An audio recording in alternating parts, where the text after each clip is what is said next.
U.S. Senator Bill Nelson is back in Florida, away from Washington, after a summer that has brought some of the sharpest political infighting he says he's ever seen. You can't get anything done. You can't bring people together and build consensus. Speaking to the Forum Club of the Palm Beaches, Nelson recalled weeks of partisan wrangling.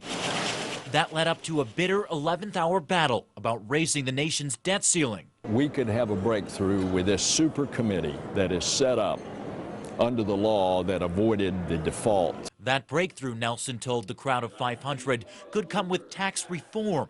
He's calling for the establishment of 3 distinct tax brackets and says closing current tax loopholes could mean lower taxes for most Americans while boosting tax revenue. Bill Nelson understands that 2012 could be a difficult election year for him. Political analyst Brian Crowley says tax reform is a common theme for candidates looking to stay in office. They see vulnerability in any Democratic office holder right now because they believe the country, and Florida in particular, is moving harder and harder to the right. With more than a year until Election Day, Crowley expects more visits from people like Nelson and also more political tremors in Washington.